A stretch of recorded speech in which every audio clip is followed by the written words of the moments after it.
तो मैं क्लेशों की चर्चा कर रहा था कि ईश्वर उपासना में हमें उन क्लेशों को भी पार करना पड़ता है। राग, द्वेष, अभिनिवेश, अविद्या, अस्मिता, राग, द्वेष और अभिनिवेश। कर्म। अब जब हमको शरीर मिल गया है, हम जीव हैं, तो कर्म करना हमारे लिए लाजमी है, क्योंकि हमारे पास कर्मेंद्रियां हैं, ज्ञानेंद्रियां हैं। इन सब के द्वारा कर्म करना चाहिए। लेकिन विवेकी लोगों का कर्म और अविवेकी लोगों का कर्म अलग अलग होता है। ये बात समझने की है। विवेकी लोग तो कर्म करते हैं अपना कुछ न मानकर, तेरा तुझको अर्पण क्या लागे मेरा। और अविवेकी लोग कर्म करते हैं सब कुछ अपना मानकर। बस यही अंतर है। तो उस कर्म में विवेक जब शामिल हो जाएगा तो आपका कर्म, जैसा कि भगवान श्री कृष्ण कहते हैं, निष्काम हो जाएगा। निष्काम कर्म हमको बांधता नहीं है, उसकी ये विशेषता है। न उसके परिणाम मिलते हैं। निष्काम कर्म क्या है? कर्म सारे करो लेकिन उसमें अपने लिए कोई कामना ना रखो। ऐसा शून्य अवस्था में जीना, वो निष्काम कर्म है। विपाक। ईश्वर कर्मों से रहित है, मैंने अभी आपसे कह दिया। क्लेशों से रहित है, कर्मों से रहित है, यानी कि उसको कर्म करने की कोई आवश्यकता नहीं है। कर्म करता है तो वो जीवों के कल्याण के लिए। तो हमें भी यदि कर्म करना है तो अपने और दूसरों के कल्याण के लिए।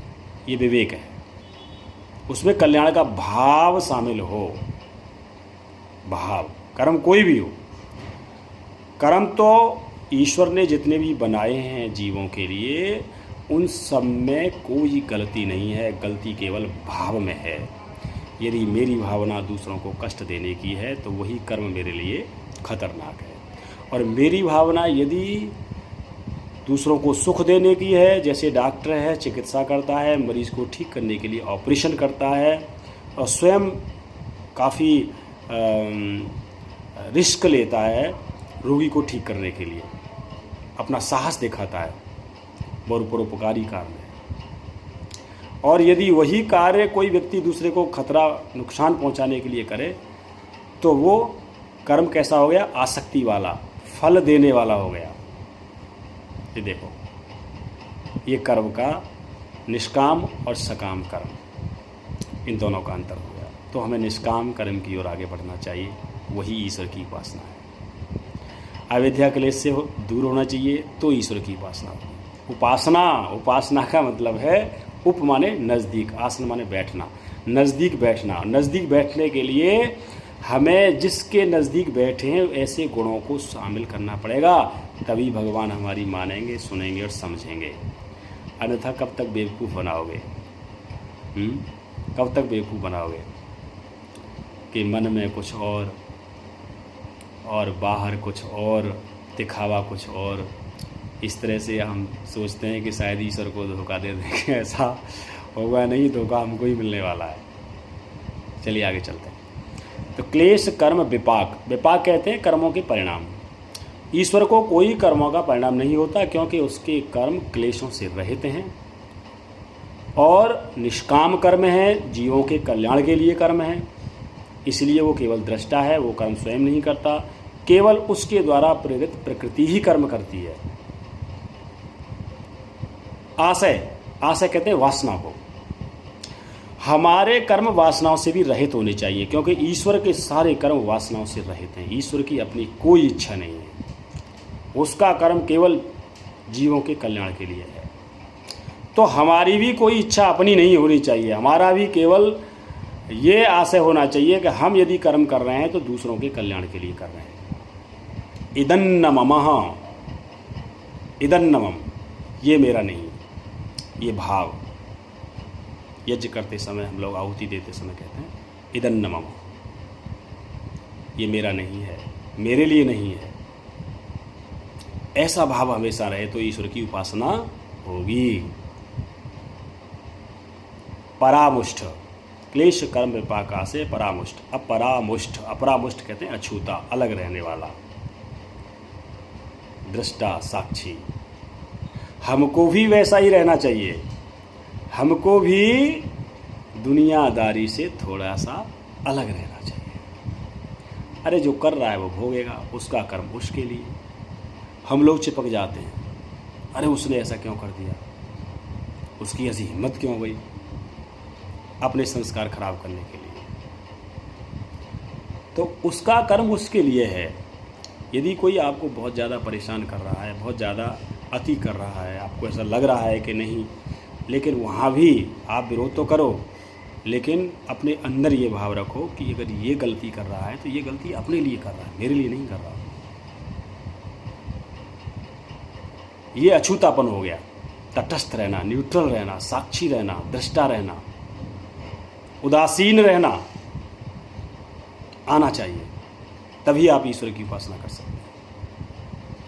अब पुरुष विशेष, पुरुष तो सबके पास है, लेकिन विशेष पुरुष हमारे पास नहीं है। विशेष पुरुष हमारे पास नहीं है। हमारे पास केवल क्या है, कूटस्थ चैतन्य है। कूटस्थ, कूटस्थ कहते हैं बार बार हमने ईश्वर का, हम जो चैतन्य भाव है वो अलग है और हमारा चैतन्य भाव अलग है।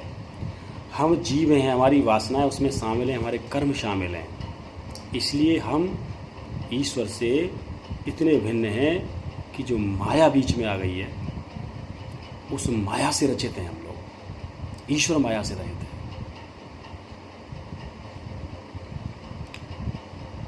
बाबा तुलसीदास ने बहुत अच्छी, मुझे एक चौपाई याद आ रही है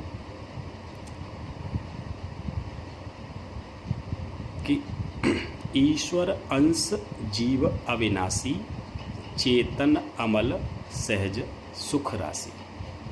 ईश्वर का अंश है, जो आत्मा है आपकी, उसके विषय में बताया है।